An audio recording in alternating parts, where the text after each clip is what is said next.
For nearly a decade, I've been shooting my stock Glock 19, and if you've watched any of our videos or our EDC videos and updates, you'll know what I'm talking about. I used a Gen 4 Glock 19.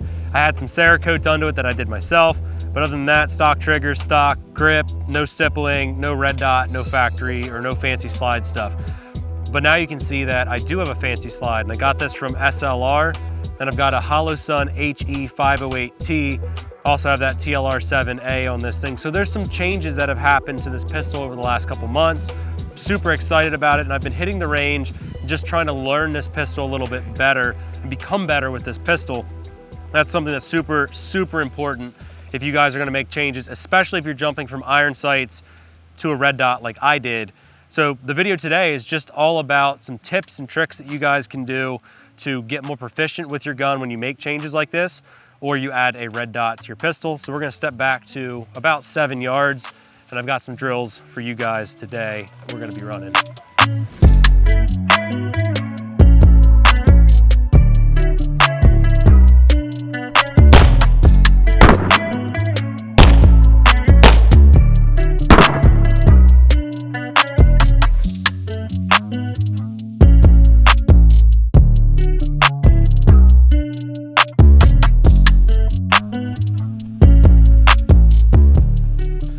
So what I was doing here is one of my favorite things to do, whether I'm shooting with a new pistol or I'm changing something on a pistol.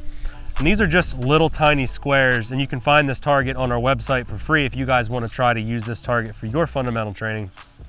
What you can see is the whole point of this drill was just slow rounds. I wasn't trying to go fast, I was just trying to get accurate hits. And this can also tell you a lot about your trigger press. So as you can see here, I was pretty sloppy on this side. There was a lot of stuff that I could work on. I wasn't being consistent with holding the dot where I needed to. My trigger press was a little bit off. When we go over to the right over here, you can see that I definitely tightened that group up. I felt this flyer, definitely felt that I had not a good sight picture, also jerked the trigger. So that's one way that I'm gonna get used to this red dot. But ultimately, that's not going to do everything for me. That's just one aspect, and this is largely focused on the trigger press. The trigger didn't change on this.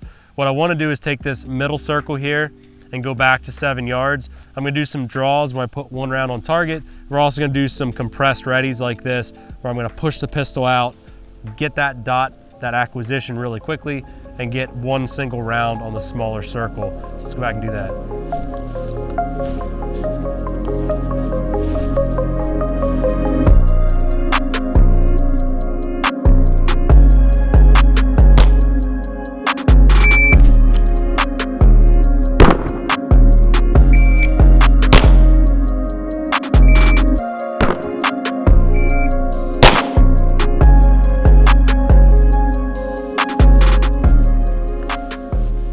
So what I just did there was a couple variations of drawing and putting one round on target. And then I also did some compressed ready, putting one round on target.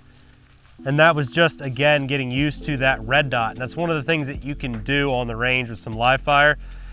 And as you can see, I landed all of them in but one. This is kind of pointing to a height over bore issue here. I'm putting my dot right here. I'm hitting a little bit low, but overall pretty happy with that. One thing I did want to mention with this particular drill, whenever we're doing like one round and pushing out, you can do a lot of that with dry fire. So clear out your pistol, put a target like this up on a wall in a safe spot in your house. Cannot stress enough how important it is to make sure you have no ammo in the gun, but you can really get those reps and really work on getting that dot in the center of the frame every single time. That's something that you can work on at home. But one of the other benefits of having a red dot, as we're working through recoil and managing the recoil, it's really quick to get a dot back on target. And that's one of my favorite things that I've been experiencing with switching over from irons to a red dot. So now what I want to do for you guys is a couple of our bill drills into this little circle that I have here. That's a 6-inch circle. We're going to fire 6 rounds into this circle back at 7 yards. What that's going to do for me is really work my recoil management, driving the pistol back onto this target, my acceptable speed that I can be working with this, and consistency between all of my trigger breaks, making sure I'm not experiencing any trigger freeze or anything like that. We'll do this. We're going to run back to 7 yards and get into it.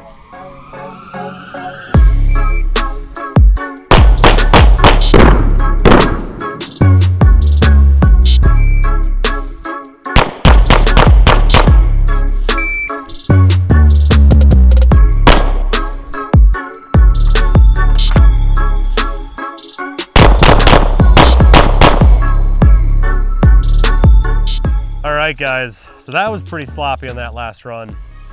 Definitely had a little bit of trigger freeze. It's literally freezing cold out today. But as you can see on this 6-inch circle, that was what I was running. I did have a couple flyers. That was that one that I pulled really low. Had a couple outside the circle, a couple there. But the reason I wanted to show this to you guys is really when it comes to learning a new platform or trying out some new modifications that you have to your pistol, the place you're really gonna need to spend time on the range is those multiple drills. The ones that require strings of fire, 2, 3, 4, 5, 6 rounds. The rest of this, a lot of the presentation, we can work on at home during dry fire. And that's what I've been doing with my particular pistol ever since I put the dot on. And obviously there's a lot more that I need to learn with this red dot. I'm still very new to red dots. The slide serrations and all that really don't change this pistol all that much. I do plan on adding a front iron sight. I know somebody's gonna comment about that. There will be an iron sight on the front, I promise.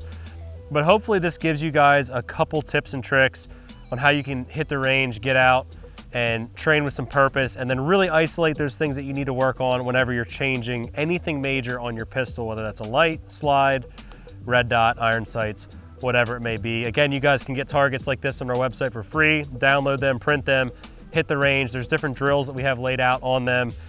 But above all else, just be out, get trained, be spending time on the fundamentals and become an asset to your community. Let us know what you guys think in the comment section and subscribe. See you in the next one.